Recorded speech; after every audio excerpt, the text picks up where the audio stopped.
கேள்வி பார்வையாளருக்கு வணக்கம். இந்த நேர்காணலில் நாம் சந்திக்க இருக்கும் சிறப்பு விருந்தினர் உச்சநீதிமன்ற வழக்கறிஞர் கேசவ் அவர்கள். சார் வணக்கம். வணக்கம் தோழர். வணக்கம் வணக்கம் வணக்கம். தமிழ்நாடு தேர்தல் களம் தற்போது சூடுபிடிக்க தொடங்கி இருக்கிறது. மிக முக்கியமா பார்த்தோம்னா விசிகா இரட்டை இலக்கில தொகுதி வேணுன்றத தங்களுடைய பிடிவாதத்தை தொடர்ந்து காமிச்சிருக்காங்க. தொடர்ந்து திமுக தலைமை சொற்ப இடங்களே தர்றாங்க. எங்களுக்கு வலியும் வேதனையோடு நாங்க இருக்கிற மாதிரி ஒரு கருத்தை கூட விசிகா தலைவர் திருமாவளவன் கூட அண்மையில வச்சிருந்தாங்க. இதனை ஒட்டி பார்த்தோம்னா 2 நாட்களாக சோசியல் மீடியாக்கள தலைப்பு செய்தியாக கூட இந்த செய்தியை நம்ம பார்க்க முடிகிறது. இதனிடையே மாநில நிர்வாகிகளுடைய திடீர் அவசர கூட்டம் ஆலோசனை கூட்டத்தை கூட விசிகா தலைவர் திருமாவளவன் கூட அறிவிச்சிருக்காங்க. இன்னொரு விசிகாவுக்கு இரட்டை இலக்கில தொகுதி கொடுக்கலன்னா தேர்தலை கூட புறக்கணிங்கன்னா நாங்க பாத்துக்கிறோம். எப்படி 1990ல இருந்து 99 வரைக்கும் நம்ம தேர்தலை புறக்கணிச்சோமோ இந்த முறை அது மாதிரியான ஒரு நிலைப்பாடு எடுங்க. நீங்க எந்த முடிவெடுத்தாலும் விசிகா தொண்டர்களை நாங்க கட்டுப்புறண்டமான ஒரு கருத்தை வச்சிருந்தாங்க. தொடர்ந்து திமுக தலைமைக்கு பல்வேறு சிக்கல்கள் புதிய புதிய சிக்கல்கள்லாம் கொண்டு இருக்கிறது. எப்படி பாக்குறீங்க இந்த விசிகா திமுக கூட்டணியுடைய இந்த நிலைப்பாட்டை? எழுச்சி தமிழர் தோழர் தொல் திருமாவளவனுடைய Facebook நேரலையை நான் பார்த்தேன். அவருடைய கட்சி தோழர்கள் தொண்டர்களிடையே விசிகா நிர்வாகிகளிடையே பேசினாரு. அந்த நேரலையை பார்த்து நான் ரொம்ப மனம் உடைஞ்சு போயிட்டேன். ரொம்ப மனவேதனை அடைந்தேன். கண்ணீர் வடித்தேன். ஓப்பனாவே நான் சொல்றேன். நான் வெளிப்படையா நான் பேச விரும்புறேன். இந்த நேர்காணல்ல எதையும் ஒளிச்சு மறைச்சு நான் பேச விரும்பல. ரொம்ப மனம் புண்பட்டிருக்கேன் நானு. ஏன்னா எழுச்சி தமிழர் தொல் திருமாவளவன் அவர்கள் தமிழக அரசியலுடைய ஒரு சூப்பர் ஸ்டார். 2026 தமிழ்நாடு சட்டமன்ற தேர்தலுடைய ஒரு குரூஷியல் டிசைடிங் ஃபேக்டர். ஒரு முக்கியமான ஒரு ஒரு ஒரு ஒரு அரசியல் தலைவர். ஒரு வாழும் புரட்சியாளர், வாழும் அம்பேத்கர், வாழும் மார்க்ஸ், வாழும் பெரியார். அவர் பாத்தீங்கன்னா ஒரு மனிதர், ஒரு தலை சிறந்த ஒப்பற்ற சமகால போராளி, சமரசமற்ற போராளி. RSS, பாஜக, சனாதன சங் பரிவார் கும்பல், ஜாதிவெறி மதவெறி கும்பலை, பிற்போக்கு சக்திகளை, பார்ப்பனிய கருத்தியலை, இந்த சனாதன கருத்தியலை வேறறுக்க ஒரு மிகப்பெரிய ஒரு ஒப்பற்ற மகத்தான தலைவர். அப்ப அவர் இந்த லெவலுக்கு மனம் உடைஞ்சு, இந்த லெவலுக்கு மனவேதனைப்பட்டு, இந்த அளவுக்கு ரொம்ப நொறுங்கி போய் அவரை பார்க்க என்னால முடியல. ரொம்ப மனவேதனையா இருக்கு எனக்கு அந்த அந்த நேரலை பார்க்கும்போது. ஏன்னா நீங்க நல்லா புரிஞ்சுக்கோங்க, அவர்களுடைய போராட்டம் விசிகாவை தயவு செய்து மத்த கட்சியோட கம்பேர் பண்ணாதீங்க. நான் பலமுறை நான் சொல்லிட்டு இருக்கேன். நான் எல்லாருமே இதை என்ன பண்றாங்கன்னா மத்த கட்சியோடய போட்டு கம்பேர் பண்றது. தமிழ்நாட்டில் விசிகா என்பது ஒரு புரட்சிகர இயக்கம். அது ஒரு மிலிட்டன்ட் போர்ஸ். எப்படி தமிழ் இல்லத்தில் விடுதலை புலிகள் இருந்தாங்களோ மேதகு பிரபாகரன் அவர்களோடு, தமிழர் தலைவர் பிரபாகரன் அவரோடு, அது மாதிரி தமிழ்நாட்டுடைய விடுதலை புலிகள் தான் விசிகா. உங்களுக்கு அது ஒரு மிலிட்டன்ட் போர்ஸ். ஏன்னா ஒரு புரட்சிகர இயக்கம், ஒரு கள போராளிகள் கொண்ட இயக்கம், ஒரு கள செயல் வீரர்கள் கொண்ட இயக்கம். அது அம்பேத்கரை, பெரியாரிய, மார்க்சிய கருத்தியலுக்கு உண்மையாக உலகத்திலே களமாடக்கூடிய ஒரு இயக்கம் விசிகா தான். வேற எந்த இயக்கம் உலகத்திலே கிடையாது. நான் சொல்லுவேன். நான் இருக்குது சிபிஐ, சிபிஎம், நிறைய புரட்சிகர இயக்கங்கள் இருக்குது. பட் விசிகா அளவுக்கு அகில இந்திய லெவல்ல, தமிழக லெவல்ல யாராலையுமே அந்த களப்பணி போராட்டம், ஒரு எதிர்ப்பு, அந்த அந்த அந்த அரசியல் களத்துல அவங்க களமாடக்கூடிய தன்மை யாராலையுமே பண்ண முடியாது. அதுவும் நீங்க என்னன்னு புரிஞ்சுக்கோங்க, விசிகா தோழர்கள், விசிகா தொண்டர்கள் அவ்வளவு தூரம் பண்படுத்தப்பட்டவர்கள். கருத்தியல் ரீதியாக, அம்பேத்கரை, பெரியாரிய, மார்க்சிய கருத்தியல் ரீதியாக அவ்வளவு அறிவு ஊட்டப்பட்டவர்கள், நெறிமுறைப்படுத்தப்பட்டவர்கள், நல்வழிப்படுத்தப்பட்டவர்கள். ரொம்ப ஒழுக்கமான ஒரு குரூப் விசிகான்றது. புரியுதா உங்களுக்கு? விசிகாவோட தொண்டர்கள், கட்சி தோழர்கள் எல்லாருமே, நீங்க ஒரு விசிகா தொண்டையில இருந்து எல்லாருமே நீங்க வச்சுக்கோங்க. அவ்வளவு தூரம் அந்த பட்டியல் சமூக மக்கள் கூட நான் சொல்ல விரும்பல, தமிழக மக்களே இன்று பண்படுத்துறாரு. எழுச்சி தமிழர் தொல் திருமாவளவன் அவர்கள் பண்படுத்திட்டு இருக்காரு. எல்லா சமூக மக்களும், பிற்படுத்தப்பட்ட சமூகமா இருக்கட்டும், இஸ்லாமியர்கள், கிறிஸ்தவர்கள், சிறுபான்மையினர்கள், பெண்கள், ஆண்கள், இளைஞர்கள், முதல் தலைமுறை ஓட்டர்ஸ்ல இருந்து பட்டியல் சமூகம், எல்லா சமூகத்தையுமே எழுச்சி தமிழர் தொல் திருமாவளவன் அவர்கள் தன்னுடைய அரசியலால் பண்படுத்தி வச்சிருக்கிறார். என்ன அரசியல் படுத்தி வச்சிருக்கிறாரு. என்ன அப்ப நீங்க நல்லா யோசிச்சு பாருங்க, எவ்வளவு பெரிய தியாக வாழ்க்கை. இன்னைக்கு தமிழக அரசியல்ல யாருங்க அவரளவுக்கு தியாகம் பண்ணிருக்காங்க நீங்க சொல்லுங்க. நீங்க நல்லக்கண்ணையா இருந்தாரு, நம்ம விட்டு போயிட்டாரு. அதுக்கு அடுத்து இன்னைக்கு சமகால அரசியல் களத்துல குடும்பம், சொந்தம், பந்தம், பெரிய சொத்து, பெரிய கோடீஸ்வர பணம் எதுவுமே அவட கிடையாதுங்க. பெரிய அவர் பெரிய பெரிய பிக் ஷாட், பெரிய கோடீஸ்வர குடும்பத்துல பிறந்தது கிடையாது. சாமானிய ஒரு குடிசையில பிறந்து அங்கனூர்ல இன்னைக்கு பாருங்க எவ்வளவு பெரிய புரட்சி, இந்தியா லெவல்ல ஒரு புரட்சி பண்ணிருக்காங்க அவரு. ஒரு நாடாளுமன்றத்துக்குள்ள அம்பேத்கர் என்ன செஞ்சாரோ அதற்கு இணையாக எழுச்சி தமிழர் தொல் திருமாவளவன் இந்திய அரசியல் பண்ணிருக்காரு. நான் மதிப்பிடுறேன். விசிகா மதிப்பிடுவோம், எழுச்சி தமிழர் தொல் திருமாவளவன் மதிப்பிடுவோம். அப்ப இந்த தமிழ் சமூகம் புரிஞ்சுக்கட்டும், இந்த அரசியல்வாதிகள் புரிஞ்சுக்கட்டும், இந்த ஆளும் வர்க்கம் புரிஞ்சுக்கட்டும். நான் என்ன சொல்ல வரேன்னா, எவ்வளவு தியாகங்கள், வாழ்க்கையே அவர் தியாகம் பண்ணிட்டாரு. அவருக்கு என்ன இருக்குது சொல்லுங்க நீங்க? இந்த மக்களை தவிர்த்து, இந்த தமிழ் சமூகத்தை தவிர்த்து, இந்த தமிழ் மண்ணை தவிர்த்து அவருக்கு வேற என்ன இருக்கு நீங்க சொல்லுங்க நீங்க? எவ்வளவு தியாகங்கள், எவ்வளவு போராட்டம், 30 வருட போராட்டம், 40 வருடம் சொல்லலாம். நம்ம கல்லூரி பருவத்துல இருந்து, பள்ளி பருவத்துல இருந்து அவருக்கு அவ்வளவு போராட்டம். அவர் வாழ்க்கை முழுக்க போராட்டம் தான்.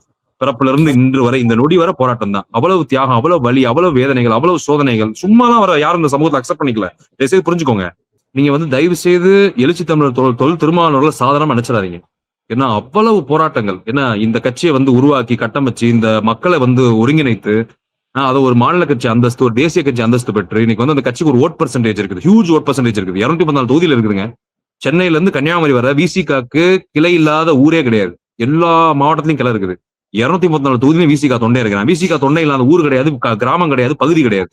அந்த லெவலுக்கு அந்த மக்களை பண்படுத்தி, அந்த மக்களை எஜுகேட் பண்ணி, அந்த மக்களை நல்வழிப்படுத்தி அந்த கட்சியை கட்டமைச்சு இன்னைக்கு தேசிய அளவில் அந்த கட்சி பெயர் பெற்று பாராளுமன்றத்தில் முழங்கக்கூடிய அளவுக்கு அந்த கட்சிக்கு ஒரு இடம் பெற்று, ஸ்பேஸ் பெற்று, ஒரு அங்கீகாரம் பெற்று, இதெல்லாம் சாதாரண விஷயமாங்க. யோசிச்சு பாருங்க, எந்த நாட்டுல அதுவும் இந்தியாவில இதெல்லாம் பண்ணதுக்கு அவ்வளவு சாதாரண விஷயமே கிடையாது. மற்ற நாட்டில கூட நீங்க பண்ணிடலாம், இந்தியாவில் நீங்க பண்ணவே முடியாது. இந்த மாதிரி ஒரு அரசியல் பண்ண முடியாது. என்ன எவ்வளவு அடக்குமுறைகளை செஞ்சிருக்காரு தெரியுமா? எவ்வளவு சிறைகளை செஞ்சிருக்கிறாரு, எவ்வளவு போராட்டங்கள், எவ்வளவு ரண வேதனைகள், வலிகள், துன்பங்கள் எவ்வளவு கடந்திருக்கிறாரு. அப்படி இதெல்லாம் கடந்து ஒரு மனுஷன் கட்சியை உருவாக்கி இந்த அளவுக்கு கொண்டு வந்தா, நான் என்ன சொல்றேன்னா, அவங்கள தயவு செய்து வலிமைப்படுத்துங்க, அவங்கள பாராட்டுங்க, அவங்களை ஊக்கப்படுத்துங்க, அவங்களுக்கு ஆதரவா இருங்க, அவங்களை வந்து தூக்கி விடுங்க. ஏன்னா யோசிச்சு பாருங்க, பல்லாயிரம் ஆண்டுகளாக ஒடுக்கப்பட்ட மக்கள் தோழர், பல்லாயிரம் ஆண்டுகளாக வஞ்சிக்கப்பட்ட மக்கள், பொருளாதார ரீதியாக, கல்வி ரீதியாக, சோசியோ எக்கனாமிக், பொலிட்டிக்கல் எல்லா பெர்ஸ்பெக்டிவ்லயும் வஞ்சிக்கப்பட்ட மக்கள், ஒடுக்கப்பட்ட மக்கள், அடக்கப்பட்ட மக்கள், புறக்கணிக்கப்பட்ட மக்கள், வஞ்சிக்கப்பட்ட மக்கள், பாதிக்கப்பட்ட மக்கள். புரியுதா அவங்களுக்கு எல்லா வழிகளிலுமே. அப்ப அந்த மக்களை நெறிமுறைப்படுத்தி ஒருத்தர் அரசியல் பண்ணி அந்த மக்கள் நல்வாழ்வு மேம்படுத்துவதற்காக, அந்த மக்களுக்கான இல்ல, பட்டியல் சமூகம், பறையர் சமூகம் மட்டும் கிடையாது, தமிழ் சமூகத்துக்கே இன்னைக்கு தலைவராயிட்டாரு எழுச்சி தமிழர் தொல் திருமாவளவர்கள். வந்து இன்னைக்கு தமிழ்நாட்டின் தலைவர், அவர் தமிழ் மக்களின் தலைவர், தமிழ்நாட்டில் இருக்கக்கூடிய அனைத்து சமூகத்துறை தலைவர், தமிழர் தலைவராக இருக்கிறார், தமிழ் தேசிய தலைவராக இருக்காரு, திராவிட தலைவராக இருக்காரு, அம்பேத்கரை, பெரியாரை, மார்க்சிய கருத்தியலோட தலைவராக இருக்கிறாரு. அப்ப நீங்க இப்படி ஒரு தலைவனும் இப்படி ஒரு கட்சியும் வரும்போது ஏன் வாய்ப்பு கொடுக்க மாட்டீங்க? ஏன் புறக்கணிக்கிறீங்க? ஏன் சீட்டு கொடுக்க மாட்டீங்க? நான் கேட்கிறேன், நான் ஓப்பனாவே நான் கேட்கிறேன். ஏன்னா நான் திமுக தலைமை தான் நான் கேட்கிறேன். ஏன் சீட்டு கொடுக்க மாட்டீங்க? ஏன் வலிமை பெற விட மாட்டீங்க? ஏன் அதிகாரம் பெற விட மாட்டீங்க? ஏன் இப்படி முடக்குறீங்க? இது வந்து நான் அப்படிதான் நான் பேசுவேன், நான் வெளிப்படையா நான் விமர்சனம் பண்றேன். நான் புரியுதா உங்களுக்கு?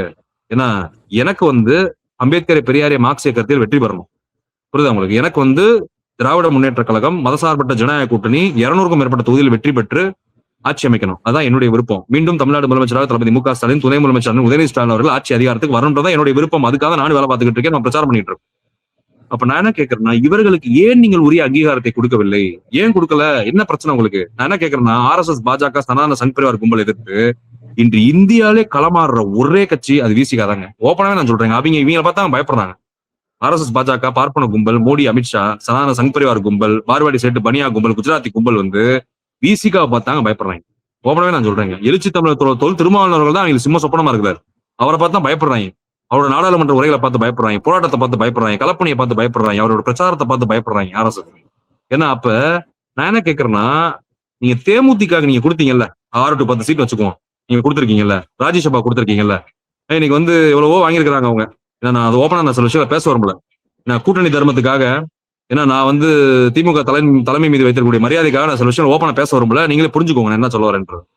ஏன்னா அப்ப அவங்களுக்கு அவ்வளவு வாரி அரைச்சிருக்கீங்க, அள்ளி கொடுத்துருக்கீங்கல்ல. நான் என்ன கேட்கறேன்னா, அவங்க வந்து நல்லா புரிஞ்சுக்கோங்க. தேமுதிக ஏன்னா பிரேமலதா அவர்கள், ஏன்னா சுதீஷ் அவர்கள், இவங்க எல்லாரும் பாத்தீங்கன்னா இன்று திமுகவோட இருப்பாங்க, நாளைக்கு பாஜகவோட போயிருவாங்க. அவங்க ஊசலாடக்கூடியவர்கள். அவர்களுக்கு கருத்தியல், கொள்கை, கோட்பாடு, தத்துவம் எதுவுமே கிடையாதுங்க. நான் ஓப்பனா சொல்றேங்க நானு. புரியுதா உங்களுக்கு? அவங்களுக்கு தேவை பணம், அதிகாரம், அவ்வளவுதான். ஓப்பனா நீங்க புரிஞ்சுக்கோங்க தயவுசெய்து. இது மாதிரி பல பேரை நீங்க அங்கீகரிக்கிறீங்க, ஜாதி எலமெண்ட் அங்கீகரிக்கிறீங்க. RSS, பாஜகவோட தொடர்பு இருக்குமே. நேத்து வரைக்கும் RSS, பாஜகவோட பேரம் பேசிட்டு இருந்தாங்க. யார்? பிரேமலதா. எங்க ஈஷா யோகா மையத்துல மகாசிவராத்திரிக்கு போயிட்டு SP வேலுமணி பேரம் பேசிட்டு இருந்தாங்க. அவங்களை அடுத்த நாளே அங்கீகரிச்சு நீங்க உள்ள கூப்பிடுறீங்க, அவங்களுக்கு இவ்வளவு செய்றீங்க. அப்ப நான் என்ன கேட்கறேன்னா, கருத்தியல் அடிப்படையில, கொள்கை அடிப்படையில, வந்து தத்துவ அடிப்படையில் அம்பேத்கர், பெரியாரை, மார்க்சிய கருத்தியல் அடிப்படையில் இயங்குறனால விசிகா வந்து என்னதான் நம்ம சீட்டு கொடுக்கறனால நம்ம கூட இருப்பாங்கன்னு நினைக்கிறீங்களா? நீங்க மதசார்பற்ற ஜனநாயக கூட்டணி இருப்பாங்கன்னு நினைக்கிறீங்களா?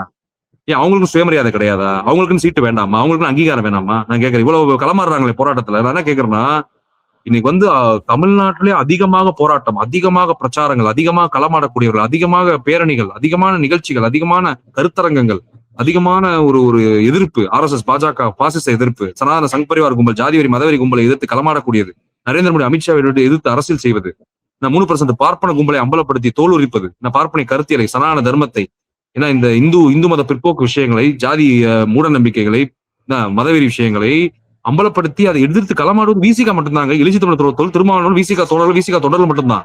அப்ப நான் என்ன கேட்கறேன், என்ன நினைக்கிறீங்கன்னா, சீட்டு எவ்வளவு கம்மியா கொடுத்தாலும் உங்க கொள்கைக்காக நம்ம கூட இருப்பாங்கன்னு நினைக்கிறீங்களா நீங்க? நான் கேட்கறேன். அப்படி நினைத்தாலும் தயவுசெய்து தவறு. புரியுதா உங்களுக்கு? இன்னைக்கு வந்து இடதுசாரிகள் CPI, CPM, விசிகா எவ்வளவு பங்களிப்பு செய்யறாங்க களத்துல, எவ்வளவு போராட்டம் நடத்துறாங்க, எவ்வளவு தொழிலாளி வர்க்கமா இருக்கட்டும், ஒடுக்கப்பட்ட, பிற்படுத்தப்பட்ட, தாழ்த்தப்பட்ட, நலிந்த, விளிம்பு நிலை சாமானிய மக்கள், ஏழை எளிய மக்கள், விளிம்பு நிலை மக்களுக்கு இன்னைக்கு இந்த கட்சி தான் நிக்குது. CPI, CPM, Visika.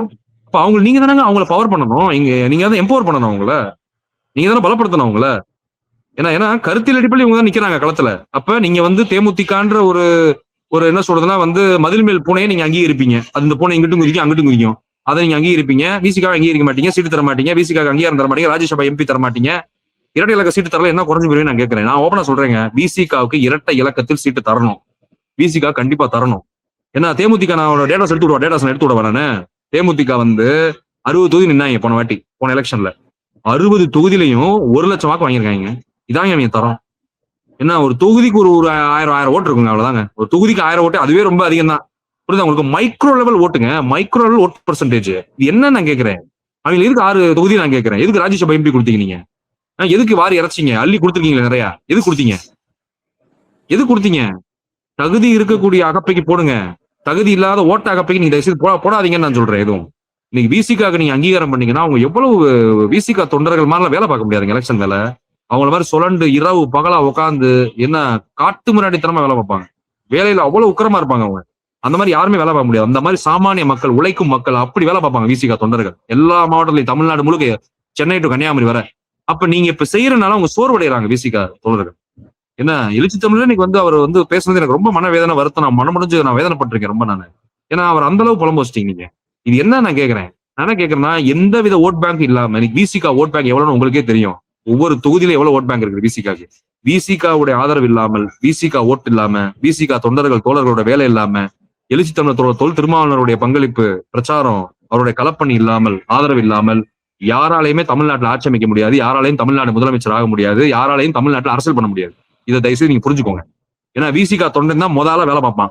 எந்த தொகுதியா இருந்தாலும் களத்துல பயங்கரமா வேலை பார்ப்பான். நான் திமுக தொண்டர் வேலை பார்க்க மாட்டாங்கன்னு சொல்லல, அவங்களும் வேலை பார்ப்பாங்க பயங்கரமா.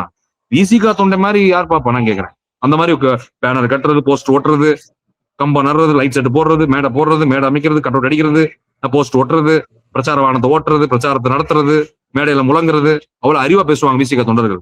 நீங்க அது உங்களுக்கே தெரியும், நான் சொல்றது தேவையில்லை. எப்ப நீங்க அந்த கட்சியை அங்கீகரிமா இல்லையா, உங்களை ஐடியாலஜிக்கல் பார்ட்னர், பிலாசபிக்கல் பார்ட்னர், தத்துவ கூட்டமைப்பு, தத்துவ கூட்டணி, தத்துவ நண்பனை, தோழனை நீங்க அங்கீகரிக்கணும் முதல்ல.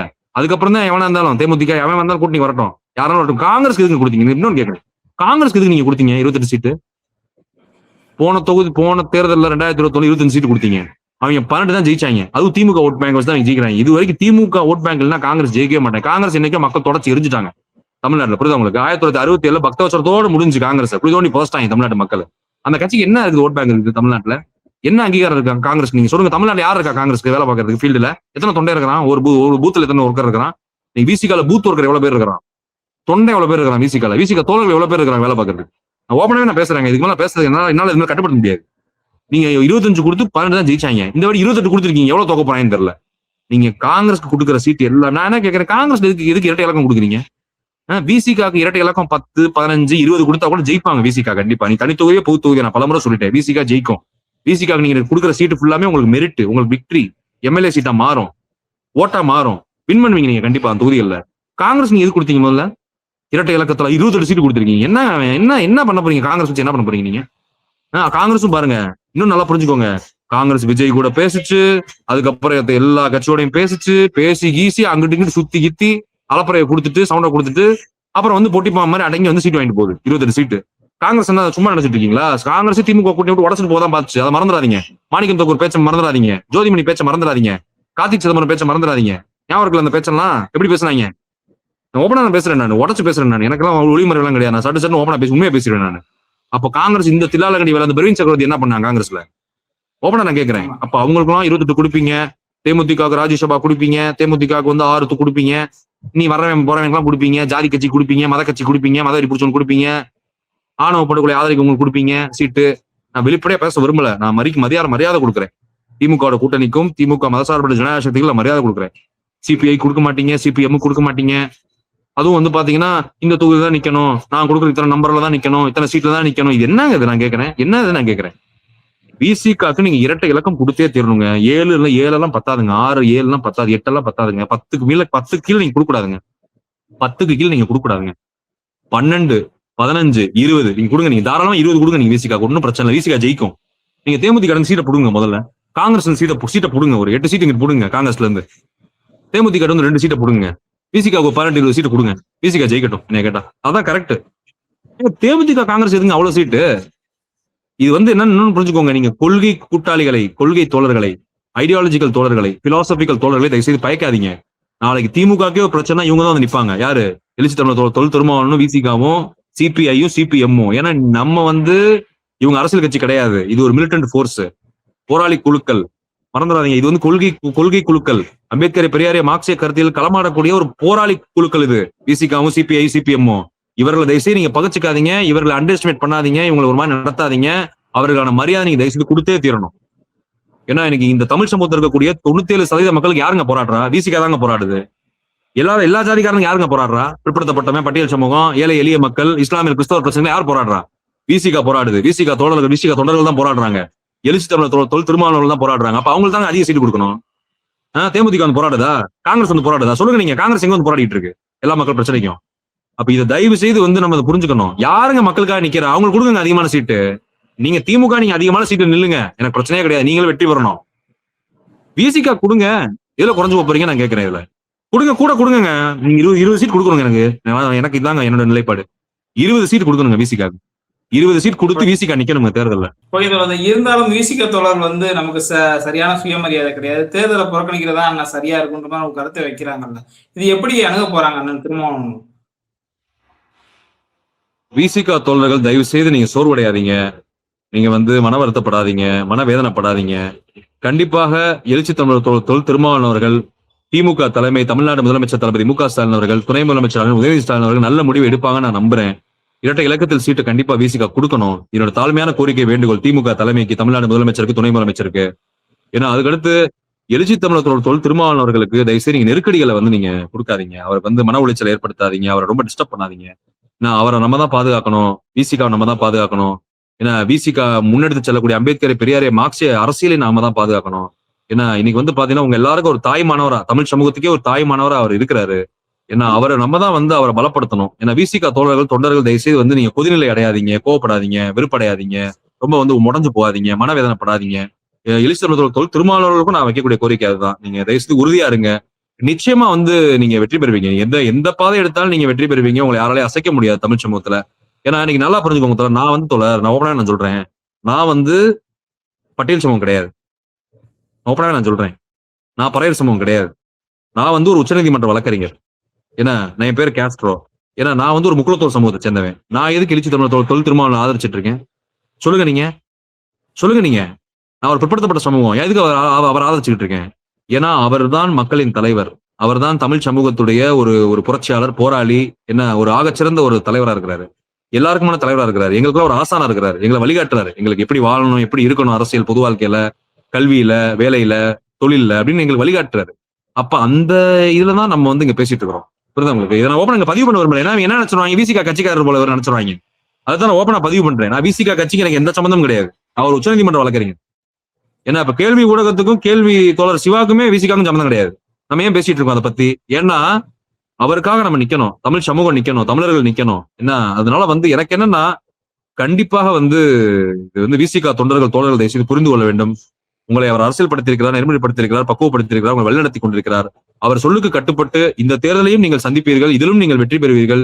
அவர்தான் தோழர் சொன்ன மாதிரி, எழுச்சி தொல் திருமாவளவன் சொன்ன மாதிரி தான், எது வந்தாலும் ஏற்றுக்கொள்வோம், கொள்கையில் சமரசம் வேண்டாம், களமாடுவோம், என்ன எதிரிகளை வீழ்த்துவோம், என்ன அம்பேத்கரை பெரியாரிய மார்க்சிய கருத்தியலை வெல்ல வைப்போம், தமிழ்நாட்டை பாதுகாப்போம், தமிழ் மொழியை பாதுகாப்போம், தமிழர்களை பாதுகாப்போம், தமிழ் உரிமையை பாதுகாப்போம் என்பதுதான் என்னுடைய நிலைப்பாடு. ஆகையால் எழுச்சி தொல் திருமாவளவன் அவர்களுக்கு, விசிகா தோழர்கள் என்னுடைய வாழ்த்துக்கள்.